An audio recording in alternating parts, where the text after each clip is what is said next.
سورہ بقرہ کی آیت نمبر 158 ہے۔ اعوذ باللہ من الشیطان الرجیم، بسم اللہ الرحمن الرحیم۔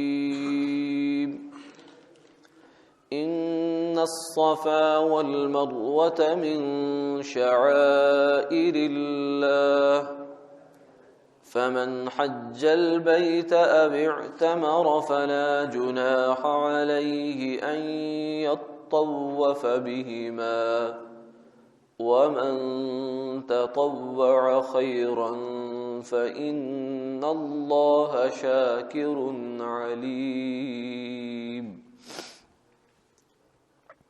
إن الذين يكتمون ما أنزلنا من البينات والهدى من بعد ما بيناه للناس في الكتاب أولئك يلعنهم الله ويلعنهم اللاعنون،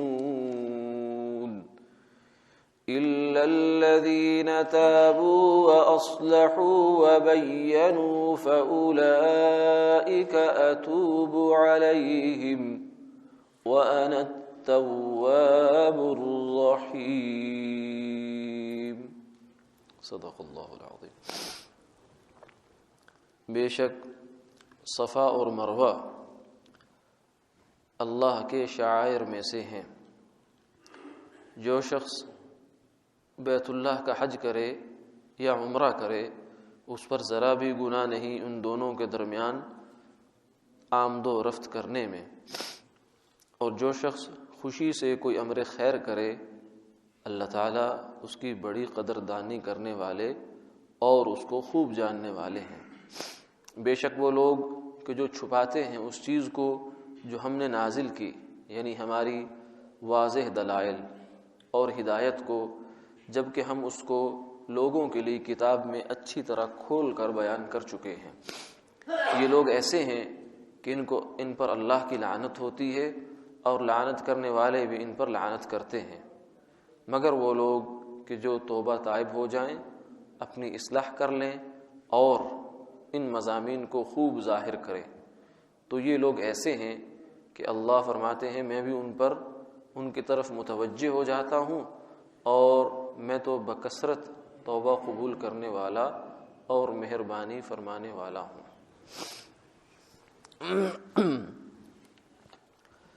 پہلے پارے کے آخری رکوعوں میں بنی اسرائیل کی مرکزیت پہلے بیان ہوئی تھی۔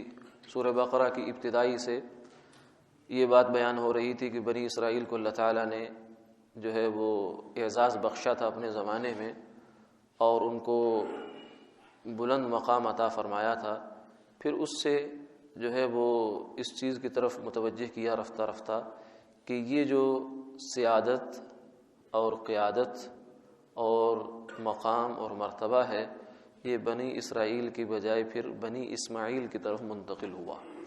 بنو اسماعیل کو اللہ نے یہ اعزاز بخشا بنی اسرائیل سے جو قیادت اور سیادت کو لینے کے بعد، پہلے ان کے کرتوت اور نامہ ان کے اعمال گنوائے اور پھر یہ فرمایا کہ یہ اب سیادت اور قیادت تمہیں چھوڑ کر جو ہے اب یہ جا رہی ہے بنو اسرائیل کی طرف، بنی اسماعیل کی طرف۔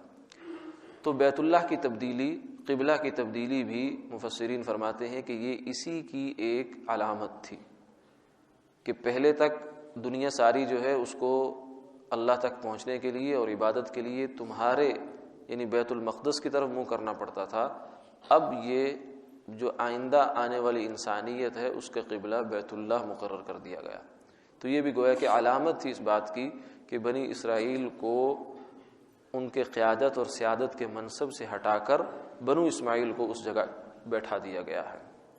تو وہاں سے حضرت ابراہیم علیہ السلام کے بیت اللہ کے بنانا اور اس کے تعمیر کرنا، پھر اس کے اندر اللہ تعالیٰ کے جو انعامات اکرامات ہوئے ان کا بیان ہوا، پھر بیچ میں قبلہ کی تبدیلی کا تذکرہ ہوا، پھر بیچ میں صبر اور ان چیزوں کا تذکرہ ہوا، پھر اب یہاں دوبارہ جو وہی مضمون ہے بیت اللہ کی اور حضرت ابراہیم علیہ السلام کی جو قربانیاں ہیں ان کے حوالے سے دوبارہ واپس یہاں آئے ہیں، جس کا یہ پس منظر یہ ہے۔ اور فرمایا کہ صفا اور مروہ یہ دو پہاڑیاں تھیں، بیت اللہ کے قریب ہوا کرتی تھی، اور یہ وہ پہاڑیاں تھیں کہ جن پر اماں ہاجرہ نے جو ہے وہ سعی فرمائی تھی اس وقت حضرت اسماعیل علیہ السلام کی پیاس کو بجھانے کے لیے۔ دیکھا تھا کہ شاید کوئی دور دور تک کوئی پانی کا کوئی چیز ایسی نظر آ جائے کہ جس سے میرے بیٹے کی پیاس بجھ سکے، تو ان پہاڑیوں پر انہوں نے چکر لگائے تھے 7۔ صفا سے ابتدا ہوئی اور مروہ پر جا کر اس کی انتہا ہوئی۔ تو یہ عمل اللہ کو ایسا پسند آیا، حالانکہ دیکھا جائے تو صفا اور مروہ دو پہاڑیاں ہیں، لیکن اور اس پر ایک ماں جو ہے وہ اپنے بچے کے لیے بے تاب ہو کر چکر لگا رہی ہے، ماں تو بے تاب وہی کرتی ہے، لیکن اللہ تعالیٰ کو یہ ادا ایسی پسند آئی کہ فرمایا قیامت تک کے لیے جو بندہ بھی میرے گھر کا حج کرے گا یا عمرہ کرے گا، اس گھر میں آئے گا، وہ جب تک ان دو پہاڑیوں پر اماں ہاجرہ کے نشان قدم پر قدم نہیں رکھے گا اس کا عمل قبول نہیں۔ اس لیے صفا مروہ کے درمیان یہ دوڑنا جسے سعی کہتے ہیں، سین عین یا سعی، یہ واجب ہے، بعض ائمہ کے نزدیک فرض ہے اور حنفیہ کے نزدیک جو ہے یہ واجب ہے، احناف کے نزدیک۔ تو عمرے کے اندر بھی سعی واجب ہے، عمرے کے 4 ارکان ہوتے ہیں، احرام باندھنا، بیت اللہ کا طواف کرنا، اور اس کے بعد صفا مروہ میں سعی کرنا، اور اس کے بعد حلق کروانا، سر کو منڈوانا مردوں کے لیے اور عورتوں کے لیے بال کاٹنا، یہ 4 چیزیں عمرے کا نام حقیقت ہوتی ہیں۔ تو ان کے اندر بھی سعی بنیادی طور سے واجب داخل ہے، اور حج کے اندر بھی سعی جو ہے وہ حج کی ایک سعی ہوتی ہے، وہ ضروری ہے، وہ نہ کی جائے تو اس کے نتیجے میں دم پڑ جایا کرتا ہے۔ تو یہ صفا مروہ کا تذکرہ یہاں کیا گیا کہ یہ چونکہ حج کا اور عمرے کا یعنی بیت اللہ کے ساتھ جو وابستہ اعمال ہیں ان کے اندر اس کا ایک بنیادی کردار ہے۔ تو فرمایا کہ یہ اللہ کے شعائر میں سے ایک شعار ہے۔ شعار کہتے ہیں اس چیز کو کہ جس کے جو کسی قوم کے لیے ایک ایسی علامت بنا دی جائے، ایسی چیز مقرر کر دی جائے کہ وہ قوم اس کے ساتھ قلبی اور جذباتی وابستگی رکھتی ہو، دلی اور جذباتی وابستگی اس کے ساتھ رکھتی ہو، اس کی طرف انہیں ایک کشش اور محبت کا اس سے ایک تعلق قائم ہو، اور اس کے بارے میں کوئی بھی ہلکا یا اس کی توہین یا اس کے بارے میں کوئی ایسی ویسی بات سننا وہ گوارا نہ کرتے ہوں۔ تو یہ شعار ہوتا ہے۔ دین میں بہت سارے اسلام میں شعار ہیں، قرآن پاک ایک شعار ہے، بیت اللہ ایک شعار ہے، اور جناب نبی پاک صلی اللہ علیہ وسلم کی ذات والا صفات جو ہے وہ ایک شعار ہے۔ آپ کی عظمت، آپ کی ناموس، آپ کی ختم نبوت، یہ سب چیزیں جو ہیں یہ وہ ہیں کہ جن کے ساتھ ایک مسلمان کا جذباتی تعلق ہے۔ تو شعار کی حقیقت میں یہ داخل ہے۔ بعض لوگ جو ہے وہ یہ کہتے ہیں کہ جذباتی نہیں ہونا چاہیے انسان کو، یہ ٹھیک ہے، کسی حد تک یہ بات ٹھیک ہے، دنیا کے معاملات میں حضور نے بھی فرمایا کہ جذباتی نہیں ہونا چاہیے، جو ہے وہ غصے کو فرمایا کہ قابو کرو، لا تغضب، غصہ نہ کرو، لیکن یہ ہر معاملے میں آدمی جذباتی نہ ہو یہ بھی صحیح نہیں ہے۔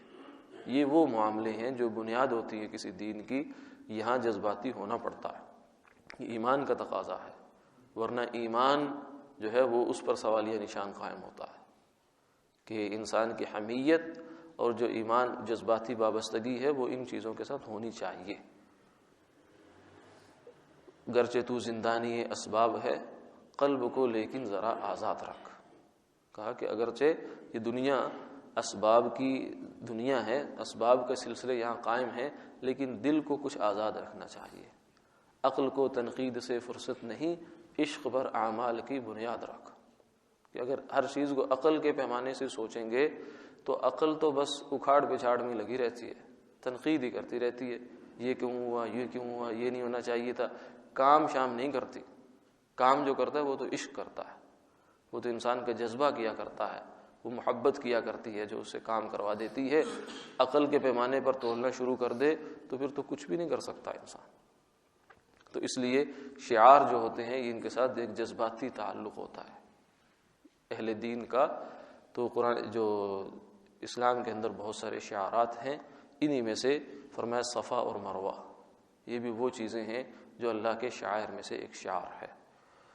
زمانہ جاہلیت میں یہ تھا کہ وہ لوگ صفا مروہ پر بعض دفعہ جو ہے وہ چونکہ وہ مشرکانہ اعمال بھی سر انجام دیے جاتے تھے، تو جب صحابہ اسلام آئے اور اس کے بعد عمرہ اور یہ کرنے لگے تو ان کو خیال ہوا کہ بیت اللہ کا طواف تو چلو ٹھیک ہے، وہ تو کرنا ہے، کیا ہے، لیکن کیا صفا مروہ پر بھی سعی کرنی ہے؟ یہ کہیں زمانہ جاہلیت کی رسم تو نہیں ہے کہ اس کو اب ترک کرنا ہے۔ اور اسی طریقے سے انصار کے اندر ایک یہ رسم تھی کہ وہ لوگ جب بھی حج کے لیے یا عمرہ کے لیے آیا کرتے تھے تو وہ اپنے کسی منات جو لات اور منات دو بت تھے، ان میں سے منات کے نام پر وہ قربانی کیا کرتے تھے اور اس کی جو ہے وہ احرام باندھا کرتے تھے، تو جس نے وہ کیا ہوتا تھا وہ پھر صفا مروہ میں سعی نہیں کیا کرتا تھا۔ تو اس طرح کے کچھ تصورات صفا مروہ کے ساتھ ان لوگوں کے وابستہ تھے۔ تو جب صحابہ نے عمرہ کیا تو ان کو یہ خیال ہوا کہ پتہ نہیں اب کرنا چاہیے کہ نہیں کرنا چاہیے، ایک ذرا ان کو ایک تحفظ سا ہوا، جھجک سی پیدا ہوئی۔ تو اس موقع پر اللہ تعالیٰ نے پھر یہ آیات نازل فرمائی کہ صفا مروہ یہ کوئی جاہلیت کی چیزیں نہیں ہیں، یہ تو اللہ کے شعاروں میں سے ایک شعار ہے، یعنی یہ تو دین کا حصہ ہے صفا مروہ اور ان کی سعی۔ تو ان کی سعی جو ہے یہ واجب ہے۔ مردوں کے لیے حکم یہ ہے کہ وہ میلین اخضرین، وہ دو جو پرانے کتابوں میں لکھا ہے 2 سبز ستون، اب تو وہ سبز لائٹیں بن گئی ہیں، وہاں ذرا تیز قدموں سے دوڑیں گے، اور عورتیں نہیں دوڑیں گی۔ عورتوں کے لیے حکم یہ ہے کہ وہ وہاں نہیں دوڑیں گی، کیونکہ عورتوں کے حصے کا جو دوڑنا ہے وہ اماں ہاجرہ نے کر لیا۔ اب مرد جو ہے وہ دوڑتے ہیں، عورتیں وہاں نہیں دوڑتی۔ وہاں دیکھا گیا کہ بعض اوقات عورتیں بھی مردوں کی دیکھا دیکھی، کیونکہ ہم جو ہے نا وہ سمجھتے ہی ہیں کہ ہمیں سب کچھ آتا ہے، حج کرنے جائیں گے، عمرہ کرنے جائیں گے، ہزاروں روپے لگا کر جائیں گے، اور بس اپنے اسی زعم میں کہ ہمیں بہت کچھ آتا ہے وہاں جا کر عجیب و غریب اعمال کر رہے ہوتے ہیں۔ پڑھے لکھے لوگ بھی بعض دفعہ ایسے کر لیتے ہیں، تو اس لیے یہ چیزیں سیکھ کر جانا چاہیے۔ وہاں بعض اوقات ایک صاحب کے بارے میں سنا کہ وہ جناب صبح سے گئے ہیں اور وہ کہیں ظہر تک طواف چل ہی رہے ہیں۔ تو ان سے کہا بھائی یہ تو 7 چکر ہوتے ہیں۔ کہتے میں کہا یہ جب سب لوگ فارغ ہو گئے تو میں بھی فارغ ہو کے چلا جاؤں گا، یعنی جیسے لوگ کر رہے ہیں میں بھی ویسے کر رہا ہوں۔ تو یہ جو ایک مزاج ہے ہمارا کہ دین کے کام سیکھے نہیں جاتے، دین کی باتیں سیکھے بغیر کرنے چل پڑتے ہیں، بڑی بڑی غلطیاں کر دیتے ہیں وہاں جا کر۔ حاجی جو ہے وہ ادھر طواف، کیونکہ وہ آخری دن ہوتا ہے 10 ذی الحج کا، تو اس میں تھک چکے ہوتے ہیں، تو طواف زیارت بھی کرنا ہوتا ہے، تو کئی لوگ ایسے ہیں طواف زیارت چھوڑ دیتے ہیں۔ یہاں سے گئے اور لاکھوں روپے لگا کر کے طواف زیارت ہی چھوڑ دیا، حالانکہ اس کے بغیر احرام نہیں کھلتا آدمی کا۔ جب تک احرام میں ہے تو وہ سارے مسائل اس کے ساتھ وابستہ ہے۔ تو ایسا یہ اس وجہ سے کہ سیکھا نہیں، سمجھا نہیں، جانا نہیں ہے۔ تو وہاں اسی طرح کچھ عورتیں جو مستورات ہیں وہ صفا مروہ پر دوڑ لگا رہی ہوتی ہیں، تو عورتوں کے لیے دوڑنا وہاں کا حکم نہیں ہے۔ فرمایا کہ جو شخص بھی بیت اللہ کا حج کرے گا یا عمرہ کرے گا اس کے لیے اوپر کوئی ذرا سا بھی حرج نہیں ہے۔ یہ حرج اس لیے فرما دیا کہ وہاں ان کے ذہن میں، صحابہ کے ذہن میں یہ تھا کہ شاید یہاں دوڑنے میں کوئی گناہ نہ ہو، کوئی جاہلیت کی رسم کا احیاء نہ ہو۔ فرمایا کہ نہیں یہ کوئی جاہلیت کی رسم نہیں، یہ تو اللہ کے شعار میں سے ہے۔ اب جو بھی حج اور عمرہ کرے گا وہ اس پر ان کے چکر لگائے گا، تو ان یطوف بہما، ان دونوں کے چکر لگائے گا۔ ومن تطوع خیرا، اور جو بندہ بھی بھلائی کا کام کرتا ہے، فإن اللہ شاکر علیم، اللہ اس کی اس صفا مروہ کی سعی کو، یہ کوئی بھی خیر کا کام کرتا ہے اللہ بڑی قدر کی نگاہ سے دیکھتے ہیں۔ یہ ایسی چیز ہے جو انسان کو بہت حوصلہ دیتی ہے، کیونکہ ہمارے اب اپنے اعمال جو ہیں ہم ان کو اپنے اعتبار سے دیکھیں تو کچھ بھی نہیں ہے، کسی قابل نہیں ہے، لیکن اللہ کی قدردانی ہے کہ اللہ جیسے کیسے اعمال ہوتے ہیں انہیں قبول فرما لیتے ہیں۔ وہ ہماری کھوٹے سکے جو ہے انہیں بھی صحیح بنا کر چلا دیتے ہیں۔ فإن اللہ شاکر علیم، بے شک اللہ بڑے قدردان ہیں، لیکن یہ نہ سمجھو کہ ان کی خبر نہیں ہے، علم سب کچھ ہے، علیم وہ جاننے والے بھی ہیں۔ اس کے بعد اگلی آیات میں دوبارہ روئے سخن جو ہے وہ یہود کی طرف ہوا کہ جو لوگ ہماری آیات اور دلائل کو چھپاتے ہیں، یعنی حضور صلی اللہ علیہ وسلم کی نبوت اور آپ کے جو منصب رسالت ہے اس کو چھپاتے ہیں، یہ لوگ بہت برے ہیں، حالانکہ ہم نے بات بڑی کھول کھول کر تورات اور انجیل میں یہ بات بیان کر دی تھی، لیکن اس کے باوجود بھی یہ چھپا گئے۔ اولئک یلعنہم اللہ، فرمایا کہ یہ لوگ بڑے لعنتی ہیں، اللہ کی لعنت ہے ان پر۔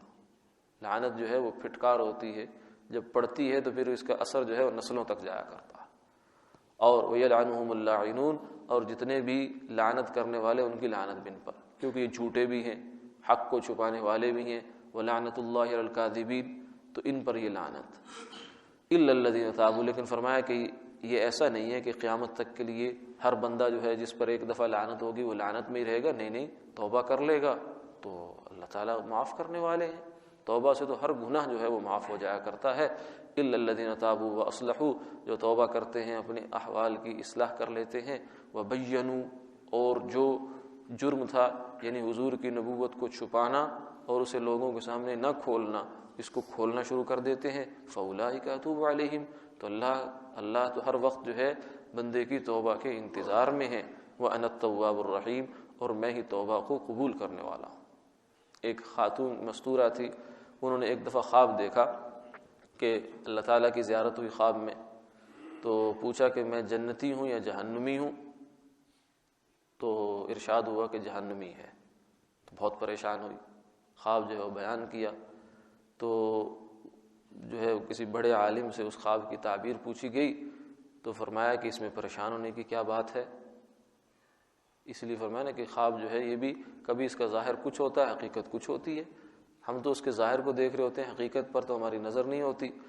تو فرمایا کہ اس میں پریشان ہونے کی کوئی بات نہیں، انہیں کہہ دے کہ کوئی جہنم میں جانے والا عمل ہو گیا ہے، اس کی وجہ سے اللہ نے فرمایا جہنمی ہے، اب توبہ کریں اور دوبارہ جنتی بن جائیں۔ تو توبہ تو ایسی چیز ہے کہ جو انسان کو جہنم سے اٹھا کر لعنت سے نکال کر جو ہے وہ بھی اللہ کی رحمت کے اندر لے آیا کرتی ہے۔ وآخر دعوانا الحمد للہ رب العالمین۔